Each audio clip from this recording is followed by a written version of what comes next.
안녕하세요. 미국에 살면서 혹시 해외 연금을 받으시거나, 앞으로 받으실 계획이 있으신가요? 네, 그렇다면 오늘 딥다이브 바로 여러분을 위한 시간입니다. 그렇죠. 미국은 시민권자나 거주자라면 전 세계 어디서 소득이 생기든 미국에 세금을 내야 하잖아요. 네, 맞습니다. 이게 바로 그 속인주의, 월드와이드 텍세이션 원칙인데요. 네, 이게 해외연금에는 그럼 어떻게 적용되는지 여러분이 보내주신 자료들 보면서 핵심만 좀 빠르게 파헤쳐 보겠습니다. 네, 맞아요. 그 해외에서 낸 세금이랑 또 별개로 미국에도 세금 보고를 해야 하는 거니까요. 잘못하면 이게 같은 소득인데 양쪽에 세금을 내는 그런 이중과세 상황이 생길 수 있거든요. 아, 이중과세 골치 아프죠? 그렇죠. 그래서 오늘 저희 목표는 이 복잡한 미국 세금 문제를 좀 명확하게 이해하고 여러분이 이 이중과세를 피할 수 있는 가장 효과적인 전략, 이걸 찾아드리는 겁니다. 좋습니다. 그럼 바로 본론으로 들어가 볼까요? 첫 단추는 역시 미국 세법의 기본 원칙부터 짚어야 할 것 같아요. 네.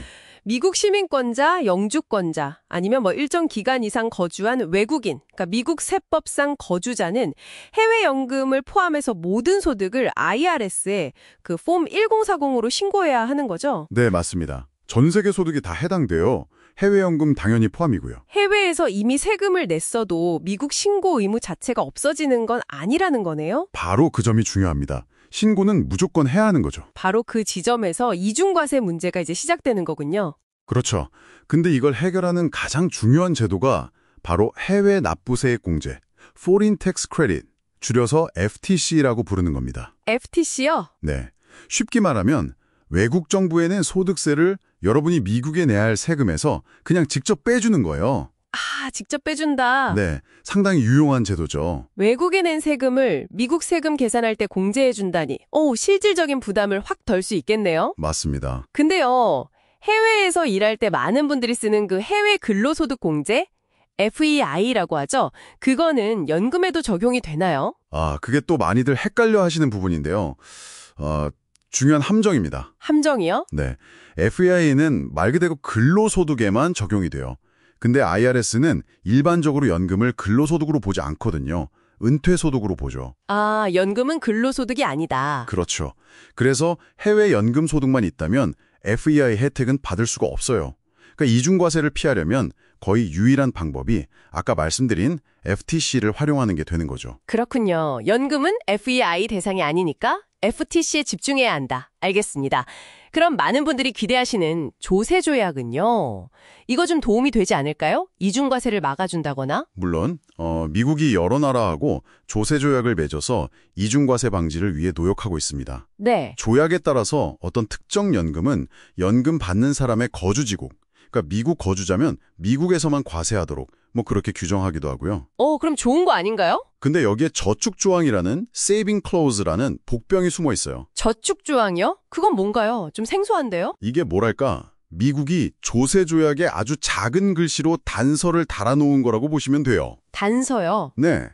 다른 나라 국민한테는 이 조약대로 우리가 혜택을 주겠지만 만약 당신이 우리 미국 시민이나 영주권자 같은 미국인이라면 대부분의 경우 이 조약 혜택 대신에 우리 미국 세법을 따라서 과세할 권리를 우리가 갖겠다. 이런 의미예요. 아니, 잠깐만요. 그럼 미국인한테는 조세조약 혜택이 거의 적용 안 된다는 말처럼 들리는데요? 상당히 많은 부분에서 그럴 수 있다는 거죠. 조약의 많은 혜택이 미국인에게는 적용되지 않을 가능성이 있어요. 와, 그럼 조세조약만 믿고 있으면 안 되겠네요. 꼭 그렇지만은 않아요. 다행히 이 저축조항에도 예외의 목록이라는 게 있습니다. 예외요? 네. 조약마다 그 내용은 조금씩 다른데요.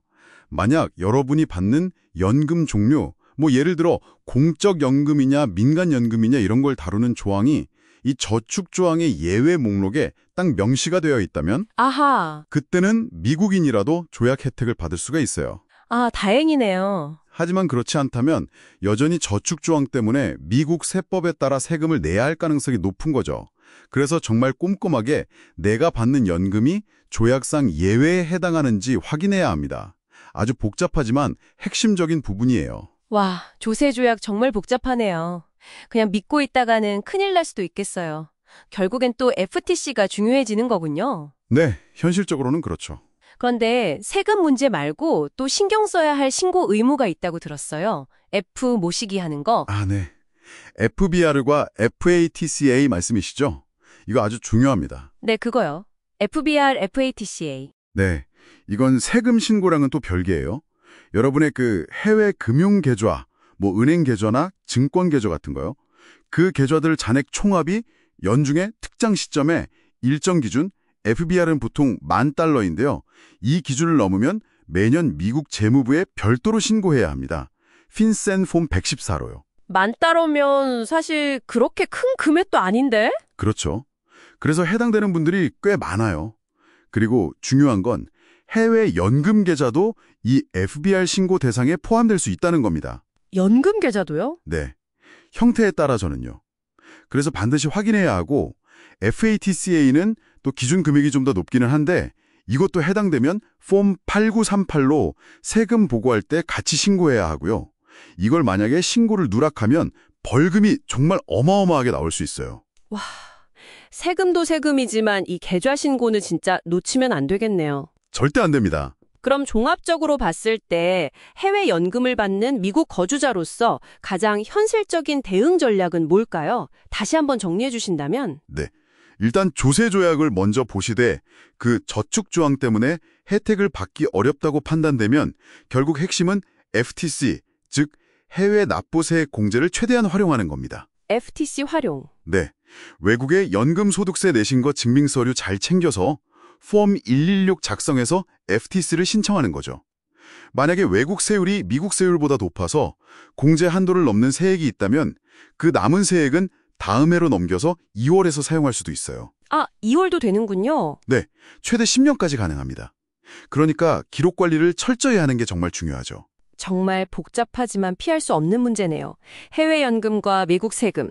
오늘 그래도 기본적인 그림은 좀 잡힌 것 같습니다. 맞아요. 핵심을 다시 요약하면 미국인은 전 세계 소득 신고 의무가 있다. 연금 소득은 FIEJ 적용이 안 된다. 조세 조약은 저축 조항과 그 예외를 반드시 확인해야 한다. 그리고 현실적으로는 FTC를 적극 활용하고 FBAR FATCA 신고를 잊지 말아야 한다. 이렇게 정리할 수 있겠네요. 아, 그리고 아까 잠깐 언급하셨는데 사회보장협정인가 하는 건 또 다른 거죠? 네, 맞아요. 그 사회보장협정, Totalization Agreement라고 하는 건데요. 이건 오늘 저희가 다룬 소득세 문제가 아니라 사회보장세, Social Security, Medicare Tax, 이중납부 방지에 관한 거니까 혼동하시면 안 됩니다. 별개의 문제입니다. 알겠습니다. 오늘 딥다이브가 여러분의 해외 연금 관련 세금 궁금증 해소에 조금이나마 도움이 되었기를 바랍니다. 네, 그랬으면 좋겠네요. 마지막으로 여러분께 한 가지 생각해볼 질문을 던져드리고 싶네요. 만약 여러분이 받는 그 해외 연금이요? 나중에 미국 내에서 받는 다른 소득, 예를 들면 미국의 사회보장연금, 소셜 스큐리티랑 합산될 때 이게 여러분의 전체 세율 구간이나 다른 공제 혜택 같은데 혹시 예상치 못한 영향을 줄 수 있지는 않을까요?